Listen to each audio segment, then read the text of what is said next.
This is a to-the-point video. It is a condensed version of the full review. I will not answer questions in the comments section for this video. Please watch the full review if you want detailed information, and that video will be linked in the description section below. Apos Audio sent me the Topping D30 Pro and A30 Pro stack to review and return. Topping is continuing its trend to release ever more pricey gear with ever-decreasing features. The D30 Pro and A30 Pro squarely fall into this category. Both products are built quite well. They're sturdy and clearly designed around the same housing. The D30 Pro has an LCD screen which serves little purpose. It displays volume and input source only. On the back, the D30 Pro has RCA and XLR outputs. The power button is on the back as well. The A30 Pro has XLR 4.4mm and quarter-inch headphone outputs on the front. Also on the front panel are the volume knob and two switches, one for gain and the other for input selection. The back panel contains the RCA and XLR inputs. The A30 Pro has RCA output and a quarter-inch output, one for the right channel and the other for the left. The power button is on the back. The D30 Pro does not have Bluetooth. It does not have hifi. It does not have EQ or any DAC filters. It does not have an actual menu selection system. It does not support MQA. It has the standard 2 VRMS for RCA output and 4 VRMS for XLR output. Indeed, the D30 Pro's only key feature is that it has 4 DACs and 8 channels total. The A30 Pro has two noteworthy features. First, its power output. Second, its pass-through capability so that you can connect to active speakers directly from the A30 without having to switch cables from your DAC. I compared the D30 Pro to my Songcause LA-QXT1. The Songcause is my go-to testing DAC. I have used it many times before against Topping and SMSL products as well as against the Cadis Tone Board. I believe the Songcause is a neutral DAC. The D30 Pro does have a different sound signature when compared A and B to the Songcause. Generally, the D30 Pro has a bass roll-off and greater separation of instruments and vocals.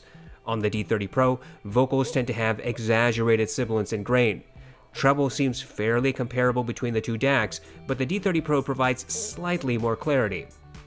The differences between the Songcause and D30 Pro are not great. They are, however, audible when doing actual A-B tests. Some might argue that the D30 Pro's performance should be attributed to its 4-DAC implementation.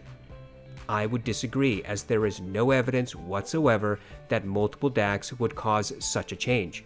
Indeed, it is far more likely that the sound difference is due to different tuning rather than because Topping shoehorned 4 DACs into the enclosure.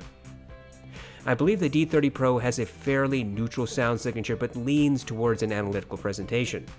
The slightly reduced bass, increase in sibilance and lower treble energy, along with slightly greater separation of instruments, results in a DAC that has a less forgiving presentation than some other competitors. I would say that the D30 Pro sounds somewhat similar to the Monolith THX Desktop, THX Portable, and Earman TR amp, though certainly not as clinical as some of these other products. I compared the A30 Pro against the Shit Magni Heresy. I listened to the same music and used an A-B switch. Both amplifiers sounded identical. There was no difference whatsoever in presentation or performance. The A30 Pro has a neutral presentation and sounds identical to the cheaper Magni. Topping is using misleading marketing for the power output numbers on the A30 Pro. Topping strongly suggests that you will get 6 watts when paired with the D30 Pro. This is simply not true. Evidently, the A30 Pro was measured using a 5 VRMS DAC. The D30 Pro is a 4 VRMS DAC. Third-party measurements tend to confirm that there is indeed a discrepancy in power output from what Topping says and what is actually delivered. Unfortunately, this is par for the course for Topping and SMSL. These brands have continued to provide false or misleading information year after year, product after product. Their lack of transparency is a significant issue for me and should be for you as well. I do not believe that the D30 Pro is value. It is overpriced for what you get. The total lack of features, the silly marketing nonsense about THD measurements and multi-DAC implementation leaves an underwhelming experience.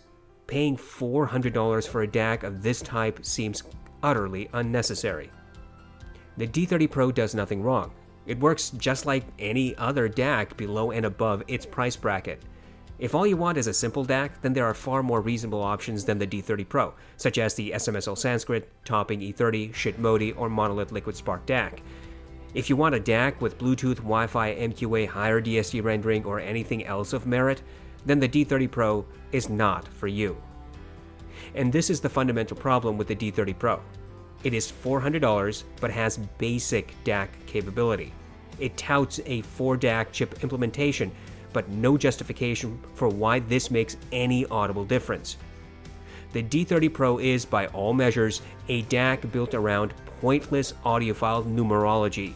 It is, in my opinion, the perfect example of a DAC that has no reason to exist, and no one should buy it without some deep, lengthy, circumspective thoughts. The A30 Pro arguably has value, but definitely not for me. The far cheaper Heresy provides similar power output as the A30 Pro, and it sounds identical. And if you want more power, then the Schiit Magnus is available and is cheaper than the A30 Pro by a wide margin. There is nothing wrong with the A30 Pro, to be honest, and it does do what is promised. It just seems as though this amplifier adds nothing meaningful to the already oversaturated headphone amplifier market. Finally, I want to address a few comments I received in the full review. Some people have complained that Topping and SMSL provide value in Asia, where Western brands are either hard to find or no cheaper than Topping and SMSL products. I have no doubt that pricing and availability is different from one region to another. You have to figure out what fits your budget and preferences. But my value judgments can only be made through the experiences I have here in the United States with products that cost what they cost here. The point of this channel is not to direct you to one manufacturer or another. Instead, the point is that you figure out what works for you without getting misled by marketing and reviewer hype. If you understand that the D30 Pro has no meaningful features whatsoever, yet still choose to spend $400 on it, then that's your prerogative. But if you buy the D30 Pro because someone told you that it sounds amazing because it has 4 DACs or because subatomic levels of THD make an audible difference, then you're making a decision based upon faulty information. Here's my bottom line. I do not believe the D30 Pro is value.